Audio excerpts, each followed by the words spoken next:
Most welcome dear students, आप सभी लोगों का स्वागत है आपके अपने यूट्यूब चैनल डीजे सर पर। अर्धवार्षिक परीक्षा 2023-24 का साइंस का ये बहुत ही महत्वपूर्ण सेशन स्टार्ट होने वाला है आप लोगों का, क्योंकि इसमें हम लोग डिस्कशन करने वाले हैं आप सभी लोगों के अर्धवार्षिक पेपर 2023-24 का मोस्ट इंपॉर्टेंट पेपर। इस पेपर को ध्यान देख लीजिए दोस्तों, ये अर्धवार्षिक के साथ ही साथ आपके हाँ प्री बोर्ड एग्जामिनेशन में, उसके साथ ही साथ बोर्ड एग्जामिनेशन में भी यहाँ से बहुत ज्यादा लाभ आप लोग को मिलने वाला है। तो चलिए करते हैं हम लोग स्टार्ट। कक्षा 10 के विज्ञान के जो विद्यार्थी हैं वो एकदम तैयार रहे और वीडियो को बिना स्किप किए आप लोग को पूरा देखना है। देखिए पहला हम लोग का प्रश्न क्या है, समतल दर्पण की फोकस दूरी क्या होती है। देखिए दोस्तों, ये क्वेश्चन क्या है, बहुत रटा रटाया है। ये बार बार पूछा जाता है, हर बार पूछा जाता है किसी न किसी सेट में। देखिए ये क्या होता है, समतल दर्पण की जो फोकस दूरी होती है वो अनंत होती है। ठीक है, एक लेंस की क्षमता जो है -2.5 डायोप्टर है, तो लेंस की फोकस दूरी क्या होगी, तो इसको सॉल्व जब करेंगे आप तो ये 50 सेंटीमीटर इस प्रश्न का राइट आंसर हो जाएगा।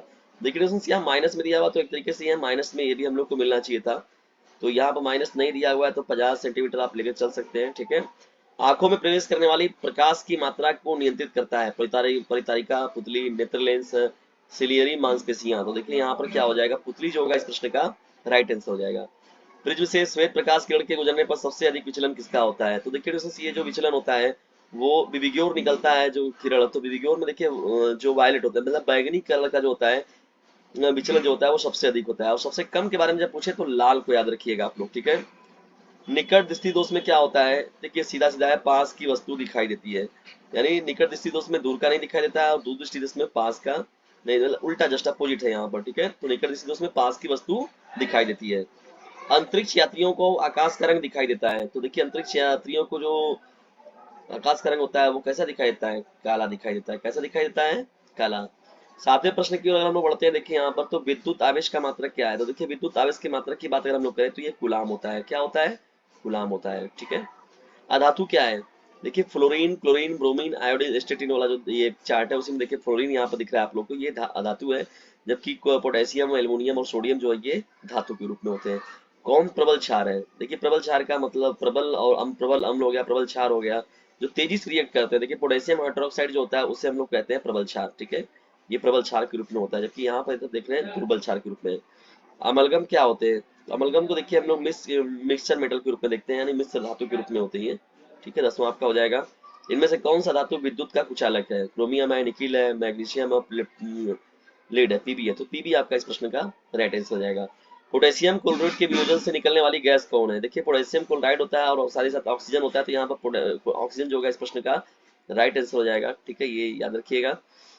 तो ऑक्सीजन गैस मिलता है इसमें। कैल्शियम कार्बोनेट के उसमें अपघटन से क्या प्राप्त होता है, तो देखिए इसमें प्राप्त होता है आप लोगों का कार्बन कार्बन डाइऑक्साइड प्राप्त होता है। कैल्शियम कार्बोनेट के उसमें अपघटन से CO2 गैस प्राप्त होता है।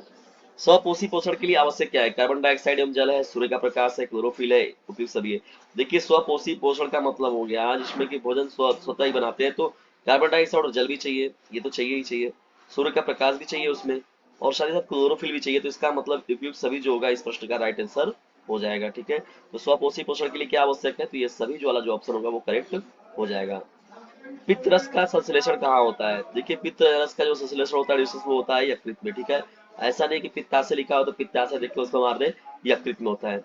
मानव के हृदय में कोष्ठों की संख्या कितनी होती है, देखिए यहाँ 4 कक्ष होते हैं। ठीक है, मानव का अगर देखा जाए, मानव का ये अगर पता चला ऐसे हम लोग हार्ट बांटते हैं तो यहाँ पर चार कक्षे बांटते हैं हम लोग, दाया नीलय, बाया नीलय, दाया अलिंद, बाया अलिंद। ठीक है, ये इस तरीके से नाम इनके होते हैं, तो 4 कोष्ठ होते हैं। ठीक है, मूत्र निर्माण होता है, मूत्र निर्माण किसमें होता है डिस्कस, तो ये होता है वृक्कों में होता है। कहाँ पर होता है, वृक्कों में। ठीक है, रुधिर के कितने समूह होते हैं, तो रुधिर के जानते हैं आप सभी लोग की 4 समूह होते हैं।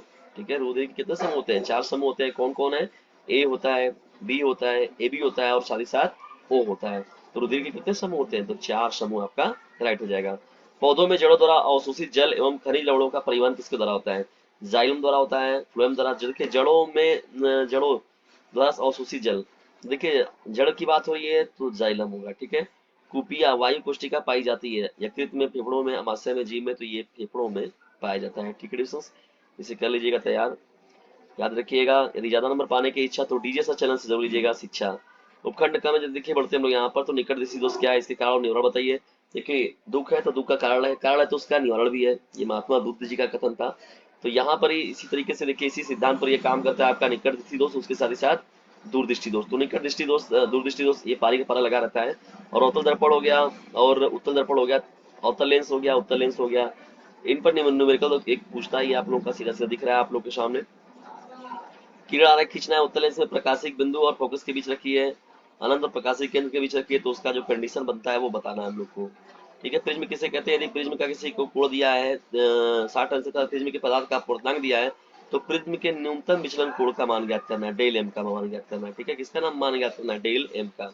ठीक है, ये इंपॉर्टेंट आप लोग का प्रश्न हो जाएगा। ओम का नियम क्या है? देखिए ये भी बहुत इंपॉर्टेंट है, सूत्र प्राप्त करने का जो क्या क्या है। तो ऐसे बेकिंग सोडा से धामन सोडा, जिप्सम से प्लास्टर ऑफ पेरिस, ये दोनों मोस्ट इंपॉर्टेंट एडिशंस देख लीजिएगा इसको। और मिश्र धातु, मिक्स मेटल क्या होते हैं, इनके बारे में बताना है यहाँ पर, ये आपका इंपॉर्टेंट रहेगा। टिप्पणी लिखना है आप लोग को। उभय अपघटन अभिक्रिया क्या होता है, उदासीनीकरण अभिक्रिया क्या होता है, उसके साथ साथ मार्जन क्या होता है। सूचक क्या है? देखिए सूचक पीएच मान जो था यहाँ पर वो बहुत ही इंपॉर्टेंट बात है, और उसके बेस पर जो अम्लीय और क्षारीय यूनियन को हम लोग देखते हैं। उपखंड ग में जब पढ़ते हैं, देखिए पोषण क्या है, पोषण की आवश्यकताएं आवश्यकता क्यों होती है। आक्सी तथा अनाक्सी बहुत इंपॉर्टेंट है, बार बार पूछा जाता है। खुले रंध्र का नामांकित चित्र बताना है। देखिए यहाँ पर वृक्काणु नेफ्रॉन की रचना तथा उसकी क्रियाविधि को बताना है। अथवा में मानव क्या है, पाचन तंत्र का नामांकित चित्र बनाइए तथा पाचन की प्रक्रिया समझाइए। तो मानव पाचन तंत्र के बारे में यहाँ पर बात करना है। ठीक है दोस्तों, तो इस तरीके से है आप लोग का ये पेपर। आज का ये महत्वपूर्ण पेपर आप लोग कैसा लगा, इसके बारे में कमेंट बॉक्स में जरूर बताइएगा। और यदि वीडियो अच्छा लगे तो इसे लाइक करें, शेयर करें, और चैनल पर सब्सक्राइब करना बिल्कुल भी ना भूलिएगा। और याद रखिएगा, यदि ज्यादा नंबर पाने की इच्छा तो डीजे सर चैनल से जरूर लीजिएगा शिक्षा, और इसे अपने क्लासमेट पर शेयर कर दीजिए, क्योंकि इसे कर दीजिए अपने क्लासमेट पर शेयर, क्योंकि बोर्ड एग्जामिनेशन है आप सभी लोगों के नियर। हाफ ईयरली आएगा, फिर समय बिल्कुल भी नहीं मिलेगा, एक आध महीने के बाद आपका प्री बोर्ड हो जाएगा, प्रैक्टिकल वगैरह स्टार्ट होगा, उसके बाद असाइनमेंट आप जमा करेंगे, तुरंत आप लोग का बोर्ड एग्जामिनेशन भी आ जाएगा। मैक्सिमम चांस है कि फरवरी में ही आपका बोर्ड एग्जामिनेशन होगा। अभी तो टाइम टेबल नहीं आया है, जैसे टाइम टेबल मिलेगा उसका डिस्कशन आप लोग के साथ अवश्य रूप से किया जाएगा। लेकिन आप लोग रेगुलरली स्टडी कीजिए इस चैनल के साथ जुड़कर, जिसका नाम है डीजे सर।